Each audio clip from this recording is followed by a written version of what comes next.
सो high everyone, मैं हूँ रोहित और आज फिर एक नई वीडियो में आपका स्वागत है। बेसिकली इस वीडियो में हम लोग कैलेंडर रीजनिंग के बारे में पढ़ने वाले हैं, जो हर एक कॉम्पिटिटिव एग्जाम के लिए इंपॉर्टेंट साबित होती है, चाहे वो बैंकिंग का हो, रेलवे का हो या फिर किसी भी यूनिवर्सिटी एंट्रेंस का क्यों ना हो। इस कैलेंडर रीजनिंग में आपसे पूछ दिया जाएगा, बताओ 25 दिसंबर 1985 को कौन सा दिन था, या फिर 14 अगस्त 1950 को कौन सा दिन था। यानी कि क्वेश्चन में डेट दिया जाएगा और हमें डे को फाइंड करना होगा। So with no further due, let's start. अब एक कैलेंडर में ईयर होते हैं, मंथ्स होते हैं, वीक्स होते हैं और डेज होते हैं। अब ये दो तरह के होते हैं। पहला ऑर्डिनरी ईयर जो 365 डेज़ का होता है, दूसरा लीप ईयर जो 366 डेज़ का होता है। लीप ईयर जो हर 4 साल के बाद आता है। अब ऐसा इसलिए होता है क्योंकि फरवरी में 29 डेज़ हो जाते हैं।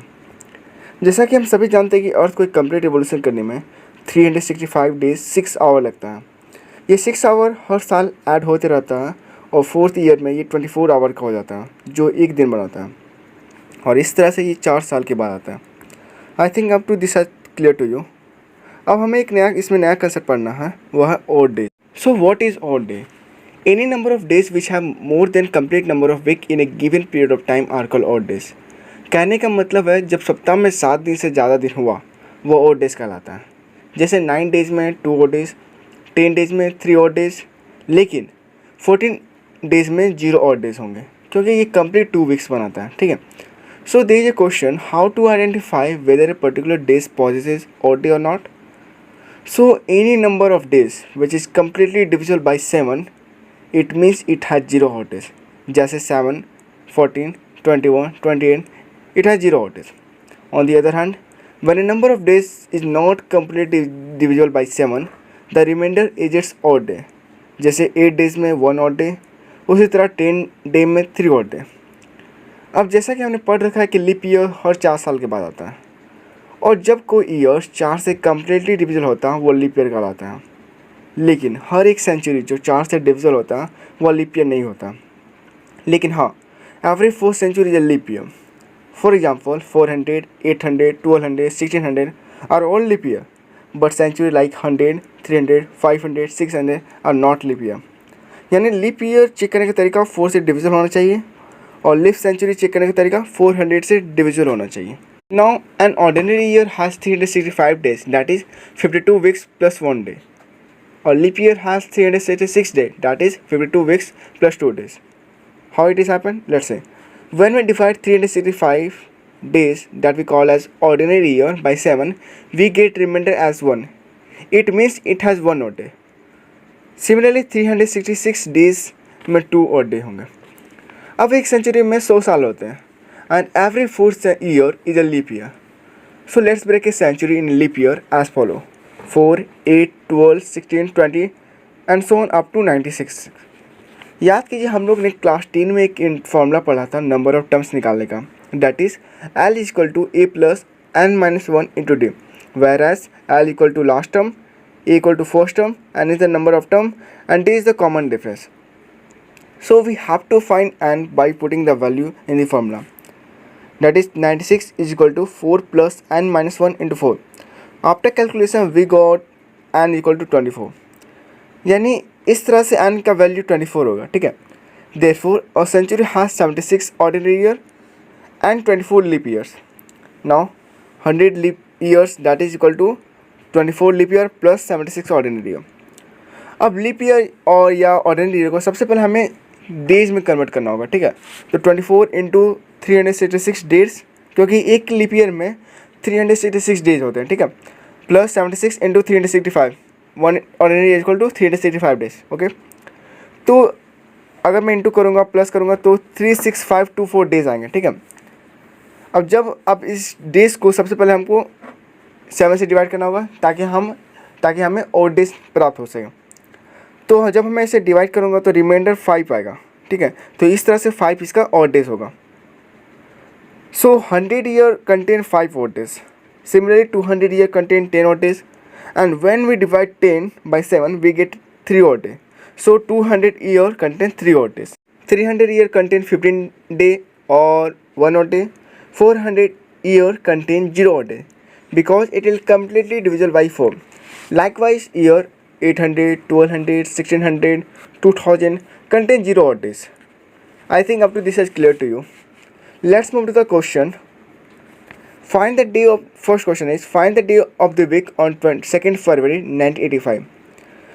तो सबसे पहले हमें इसमें कंप्लीट डेज निकालना होगा. ठीक है, तो 1984 ईयर्स कंप्लीट है, 1 मंथ 2 डेज, यानी ये कंप्लीट डे, मतलब ये कंप्लीट हो गया यहाँ तक. ठीक है, 1984 ईयर्स 1 मंथ 2 डेज.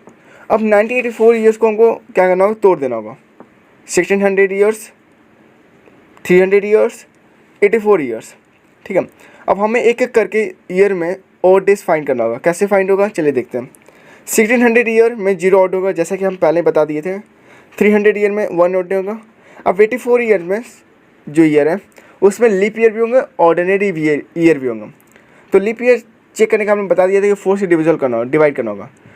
अगर मैं 4 से डिवाइड करूँगा तो 21 आएगा, तो यानी 21 लीप ईयर हो जाएगा और 63 ऑर्डिनरी ईयर हो जाएगा. ठीक है, अब लीप ईयर ऑर्डिनरी ईयर को सबसे पहले डेज में कन्वर्ट करेंगे. तो 21 into 366 days plus 63 into 365 days.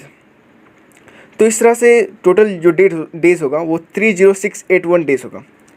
अब 30681 को हम 7 से डिवाइड करेंगे ताकि हमें और डेज मिले. ठीक है, लेकिन ये जो हो रहा है ये कंप्लीट डिविजल हो रहा है, तो इसका यानी कंप्लीट डिविजल हो रहा है, यानी रिमाइंडर इसका 0 है, और इस तरह से इसका जो और डेज होगा वो 0 होगा.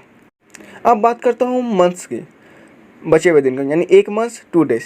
पहला मंथ यानी जनवरी, जिसमें 31 डेज होते हैं, तो टोटल नंबर डेज होंगे 31 + 2 = 33 डेज.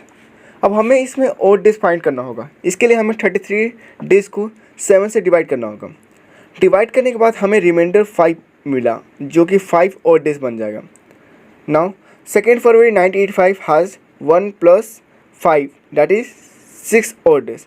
1 जब जैसे कि 300 डेज में निकाले थे और 5 जो अभी निकाले थे, यानी टोटल 6 डेज होगा. अब एक सप्ताह में 7 दिन होते हैं, मंडे से संडे, यानी 6th डे जो होगा वो सैटरडे होगा. तो इसका आंसर हो जाएगा Saturday. Hence the day of the week on 2 फरवरी 1985 वॉज सैटरडे. अब दूसरा क्वेश्चन है find the day of the week on 15 अगस्त 1947. तो सबसे पहले इसका कंप्लीट दिन निकालो, जैसा मैंने बता दिया था. तो 1946 ईयर्स 7 मंथ्स 15 डेज. अब 1946 को हमें तोड़ देना होगा 1600 ईयर्स में प्लस 300 ईयर्स प्लस 46 ईयर. अब हमें एक एक करके ईयर में और डेज फाइंड करना होगा. तो 1600 ईयर्स में 0 ऑड डेज होते हैं, जैसे कि हम जानते हैं. 300 ईयर्स में 1 ऑड डे होते हैं. अब बची 46 ईयर. तो सबसे पहले 46 ईयर में लीप ईयर फाइंड करना होगा. वो हम 46 को 4 से डिवाइड करने के बाद ही पता लगा पाएंगे. इस तरह से 11 लीप ईयर होंगे और रिमेनिंग ईयर यानी 35 ईयर ऑर्डिनरी डे होगा. Now 46 year = 11 leap year plus 35 ordinary year. अब इसको हमें क्या करना होगा, डेज में कन्वर्ट करना होगा. तो 11 into 366 days plus 35 into 365 days that is = 16801 days. अब 16801 डेज को 7 से डिवाइड करना होगा, जिससे हमें और डेज मिल सके. और इस तरह से रिमाइंडर 1 आएगा, और जो कि 1 और डे बन जाएगा. सो 46 ईयर में 1 डे होगा. Okay, now move to the months and days. तो 7 मंथ्स में कितने दिन होंगे, चलिए देखते हैं. जैसा कि जनवरी में 31 डेज, फरवरी में 28 डेज, मार्च में 31 डेज, अप्रैल में 30 डेज, मई में 31 डेज. तो इस तरह से जुलाई तक मैं करूँगा तो टोटल 212 डेज होंगे. ये 7 मंथ है. ठीक है, यानी 7 मंथ्स में 242 डेज होते हैं, यानी 7 मंथ्स में 212 डेज. 212 डेज प्लस 15 डेज जो बचे हुआ था, तो टोटल 227 डेज होंगे.